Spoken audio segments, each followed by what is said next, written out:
Join us on the show this evening on Gadio. We have the latest evictees from the Big Brother house. It's Tom and Jenkin, everyone! Woo! Boys, how's it been since leaving the Big Brother house? I bet it's been a whirlwind, right? It feels surreal. I'm just over the moon that we're here and we get to watch the final. I'm just glad that I can watch it as a viewer now, because I felt like I've missed out on the past 6 weeks of viewing and fun. Yeah. I think seeing it from obviously the camera's perspective we got over the last 48 hours, I think it'll be a lot of fun to actually view it and be at the outside for the final to greet everyone on the way out. Well, I mean, you only came out last night, so it's been like, it's not even been 12 hours, I don't think, since you've been out, and you probably haven't watched anything, but based on your interview with AJ last night, what are your takes on what you've seen so far on how you came across? I haven't really seen much. I've sort of shied away from looking too deep into things. What I have seen, I know I've handled myself in the best way that I could at times. I've sort of remained myself, essentially. So I'm not too worried about watching anything back. Yeah. Well, let's start with you, Jenkin, because you were in and I had so many people be like, oh my God, he reminds me of you. And I was really excited to see you because you were really funny and you were going to be one of the best characters. But when you were in there, Jenkin, what happened? It's like you went in, someone switched you off. But then when you came out last night dancing out to AJ, I was like, there he is. What happened? Yeah, so in there, obviously, it feels like a roller coaster of a ride. You have your highs and your lows. I think my humour is very on the line, sort of a bit risky. So I can imagine that a lot of what I do say and do doesn't see the light of day, which that's fine, I suppose. But yeah, I just think if people got to actually spend their 6 weeks with me, I don't think they think I'm as miserable as they probably do. Well, on that, I think we need to talk about the group dynamic in the house, which obviously played a big part of the narrative of the series that we've seen. Yeah. From the garden gang, as you've been affectionately called. I hate that name so much. We saw a lot of you lot analysing, and to be honest, what most of us do in our day-to-day lives. And with the other group, I think we saw a lot of them just having fun. And do you think that some of that may have been missed from the edit, or those kind of funnier sides to the garden gang weren't maybe seen or translated as well on screen? Yeah, I think so. Just because the four of us, our humour, me, Tom, Paul and Chanel, are huge. Just the way that we laugh together can sort of be seen as a bit risky and is very on the line and tongue in cheek. So I can sort of see why that we've sort of come across as we have, but there was a lot of laughs and it wasn't all just bitching and moaning. And essentially, we were the smokers, so that's why we were in the garden anyway.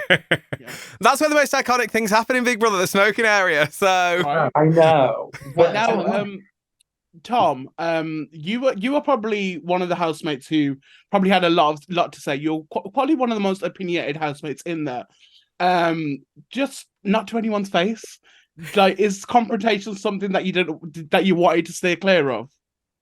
I just think for me, I just sometimes can't be bothered for the confrontation. If I can confide in Jenkins something and then get it off my chest, I'd much rather that than go up to someone and moan at them because I don't know, they've moved a mug the wrong way or something. Yeah. Well, I think on last night's show, the last two shows, what we saw was when Yinra nominated you, you were quite upset visibly. No one wants to hear that.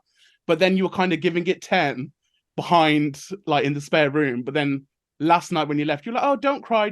But behind her back, you were like, oh, don't cry, this, that, the other. So it was, for a lot of viewers, it was quite confusing that you weren't kind of having that chat with Yinra. For me, it was a case of, obviously, when we were in that room, it was, I don't know how it looked from the outside, but on the inside, it wasn't massive at all. It was quite cramped. There was no natural lighting. We could probably have 1 or 2 cigarettes a day. And I guess just in there, sort of lost at least for me, I sort of lost myself a little bit in there. I was a bit frustrated. I was still sort of upset about how the decision was nearly made by rock, paper, scissors, that sort of stuff. Because that, I'll be honest with you, that sort of tipped me over the edge at that night, because I was like, I'd rather just be told just go other than like a rock, paper, scissors decision to my fate. Yeah. And I think going in one there. one person you did have strike up a really good relationship with is Paul. Now it was like Love Island at one point, because we saw Henry putting in like a little trinket for Jordan in his bag. We saw you crying over Paul as soon as he left. What are you going to say to Paul when you finally get back in touch with him? I mean, let's have a drink. Like, oh yeah, let's have a drink. But for me, it was like, he's really similar to my best mate on the outside. So I feel like we had that instant click, instant bond. And I thought he brought a lot of fun for me. We, had a laugh, had a joke. And it was almost like, I only knew him for like 4 weeks. But when you're spending 24 hours a day together, because obviously we shared a bed in the first night, it was almost like we spent years together. Because how often do you spend that long with one person? So it was almost like you've lost a friend of 3 years. And I think it was a case of, even on the outside, I try and hold back my emotions. I don't still feel comfortable, letting that out sometimes. And I think it all just sort of came out, every sort of little emotion I had sort of came out embarrassingly in one night. I think with you, Tom, I think what we've realised is it very much is like an environment that a lot of housemates say that they forget the cameras are there. So you almost just operate in that pressure cooker environment, but with cameras. Yeah. So, it's always bound to blow up. But let's look forward to more positives. We've got the rap party, I'm sure, this Friday after the final. Are you looking forward to a good party? And who are you going to have a giggle with? There's been talk of the rap party in that house since week 2. Yeah. We have not stopped planning what we're going to do. Me, Chanel, and Olivia, we're going to rent a room and get our hair done together and our makeup. And we're going to come in looking bomb. And then when I came out and they're like, oh, yeah, it's Friday after the final. And I was like, you what? Jenkin, you know what you've got to do, don't you, darling? You've got to wear that green hoodie and dance a little bit. No, I'm burning it. It's going. But yeah, so we've got 2 days to prepare. So I'm just hoping my brow lady's free. And I've got a glittery blue number that I'll be wearing. Do we think Olivia will get on the mic and sing her famous song, 2 girls, 3 gays, no Tom?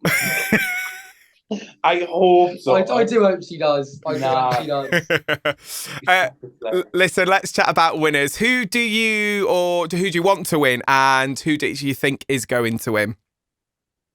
Yeah, you can go I will go first on this one. So for obviously, I'd have said Olivia, but I think spending those 48 hours in a room with Jordan, well, it's probably more than 48, wasn't it, at that point? Yeah. I learned a lot about him, because obviously we had a sort of relationship. I took a few things he said probably the wrong way, and the more I got to know him, the more I realised he is needed in that house badly. He brings that almost the dry humour. He's just hilarious. I've been in there, he was just cracking jokes, and he did become more and more genuine to me. And I do really think he is just a truly genuine person after it. And I said to him, I feel like an absolute dick for nominating you now, because you have completely proved me wrong. And I hold my hands up to that one. And Jenkin? I feel the same, actually. So obviously my opinion on Jordan's massively changed. Even in that room, the fact that we survived 48 hours together, I didn't care who went through, but I'd be rooting for them in the final. I'm over the moon that I got to spend that time with him. So I'll be rooting for him and Olivia the whole way. Yeah. Just on that, Jenkin, you talk quite frequently in the house about that you're in it for the experience, and I feel like you're a fan of Big Brother and you wanted that Big Brother experience. What do you think you've learned, or both learned, about yourself since being in the house, and what will you take away? I'll take away that I can't go more than an hour and a half without a cigarette, because everyone will hate me for it. But no, I think I've left with a newfound confidence in myself, and just I feel more free, even though I've been locked indoors for about 6 weeks. But there's something quite freeing about just being with strangers and living and getting changed and it's like experiencing life. It's like housemates come out with a completely different, look on life. Like it's like you have one night's sleep and you're ready to go again. I think it's the lack of sleep on a lot of you. And Tom, what about you? I think for me, I've sort of learned to actually embrace my emotions a bit more, because for the last couple of years, I tried to be emotionless, and I tried it in there at first. More? Huh?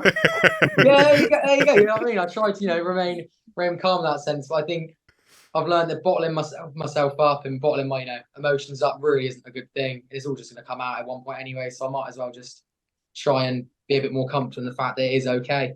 And I need to ask, Jenkin, have you had a Kinder Bueno yet? And Tom, have you had a Monster Energy drink yet? We haven't. I haven't had an Aussie Lemo yet, and I'll tell you what, I've been craving it for weeks and weeks. It's been over a month now. That's the first thing I'm doing. Literally, before I leave here today, I'm gonna ring my mum and say, please can you go to the shop and get me an Aussie Lemo. I'm dying for it. Yeah. I knew it. Oh, No, boys. I haven't had a Kinder Bueno yet. Well, I hope you get your Monster. I hope you get your Kinder Bueno. Thank you so much for joining us. Give it up for Jenkin and Tom, everyone. Thank you very much.